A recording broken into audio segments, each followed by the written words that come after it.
Now this video has been a very long time coming, but here it's finally happening. The Big Loader's final follow-up review, in which I'll have a look and answer some of the questions that I've had asked on the Big Loader reviews that I've posted on YouTube. But first I thought we can have a quick look at the box sizes, because I can't remember if I actually covered this in my original review. As you can see, they're very different sizes. I wonder whose idea that was. Second of all, I thought we could do a quick speed build so you can see how these different items all work together.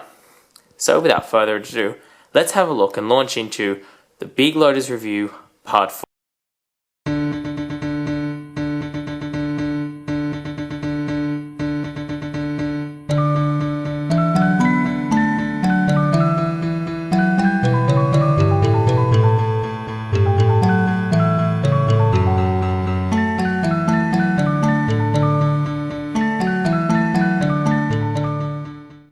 Here one can clearly see the huge variety of parts that actually goes into the making of these sets, and it's actually a little bit more complicated than one might think. Again, we can have a look at the instructions here, which I've actually kept the original packaging, if I could get them out. One moment. We actually have a relatively small amount of instructions compared to the amount of paperwork due to the fact that there are so many different languages in which this can be built. We can also see that there are stickers that need to be applied. Now, let's have a look at building this, shall we?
Ladies and gentlemen, you can see all the sets have been set out.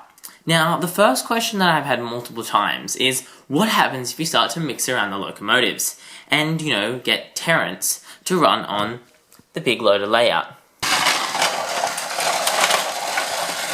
First problem, ladies and gentlemen. Second problem.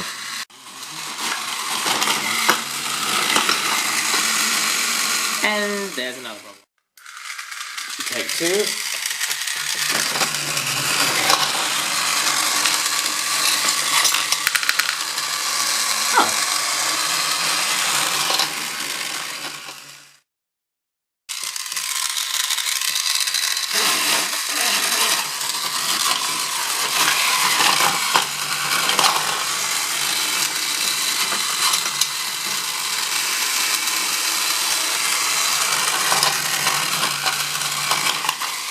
Now, as you saw, the lorry worked the majority of the time in Terrence's portion of the big loader set, but Terrence had absolutely no success on any portion of the big loader set. Now, the reason for this is a very small mechanical change. If we have a look at the length of the guide pin on this claw, we can see that it extends. If we have a look at the guide pin on this, we can see it extends just a tiny little bit further. And this is hard to pick up on video because of the size difference, but you can just see here, if you can compare them, that Terrence's is slightly longer. And what this means is that in the joining sections of the track, like here, it actually gets caught and causes him to derail. Now, I don't know why they made this decision, but as this set was released first, I'm assuming that they realised that they want to reuse the mold over here. It didn't work, and so they made an adjustment.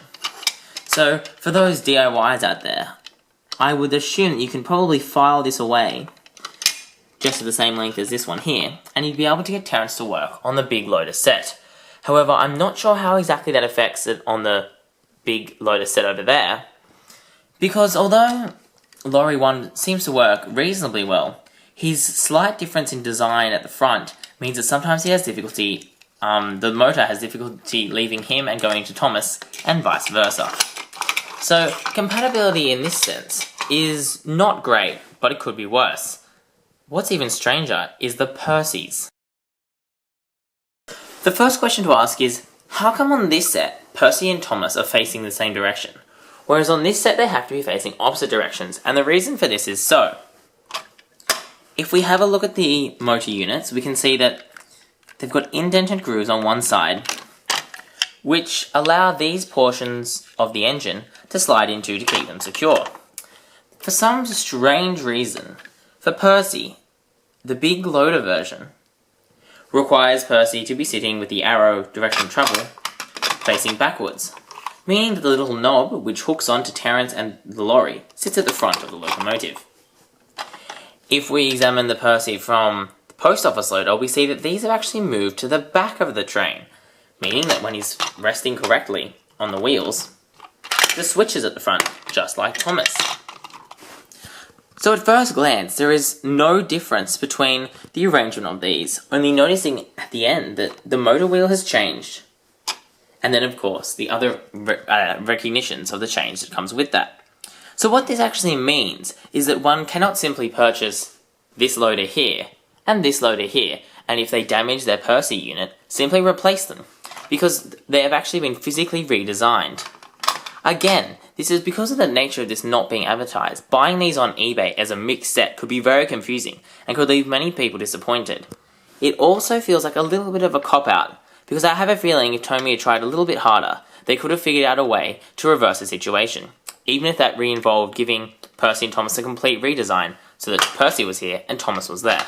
Because not having compatibility when they are so close to being compatible is very frustrating.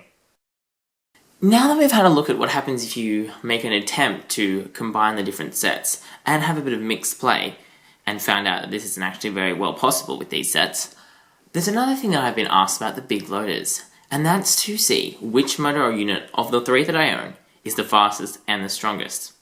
So, I think you know what's going to come next.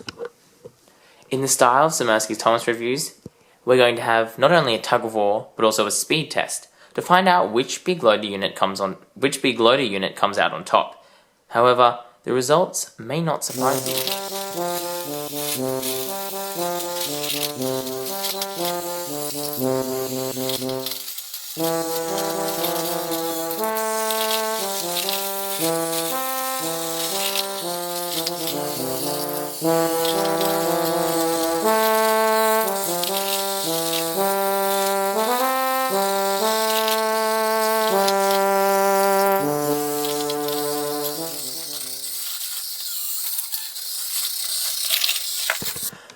So, after a run on the most prolific big loader set, how did the locomotive parts go? Well, the first one that you saw, which was the post, did a time of 44 seconds. The second one, which was the big loader engine, did a time of 39 seconds, and the big loader engine, the last one you saw, did a time of 46 seconds. So as you can see, there was actually a considerable amount of difference between newer and older engines. Now, as I noted in the original part of this review, my big loader set was the only one that I received new. Well, at least it hadn't been opened properly, because I did remember that there was actually a battery inside the motor unit, and I have a very sneaking suspicion Tomy wouldn't have shipped it with a battery.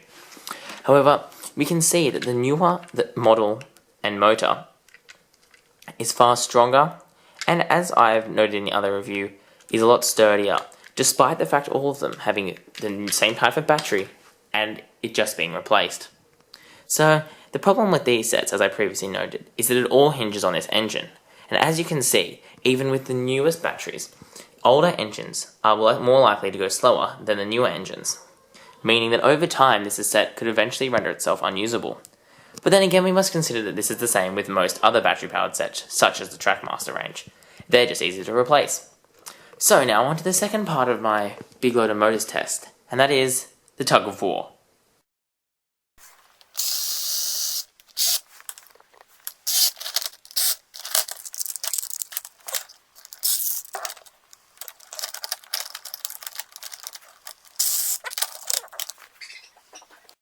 Well, as I just saw in that clip, it's actually very difficult, and I've been trying for the last few minutes, to actually try and rig these up in a way that they'll actually move. At the moment, every time I seem to put them together, they seem to just stay on the spot. So I think we can draw the conclusion that means that these motor units have about the same kind of strength, because what they make up in speed, what they don't have in speed, they make up with the gripping power of the wheels. So, to be honest, the strength of these different units is pretty nominal, and that means that it doesn't really matter about the strength. I mean, when we look at these sets, what's most important is speed, because there is very little hauling to be done. Even going up the hills, there's less about strength and more about momentum to pull them up the hills. And once again, traction as opposed to strength, which is not very well measured by one unit pulling another.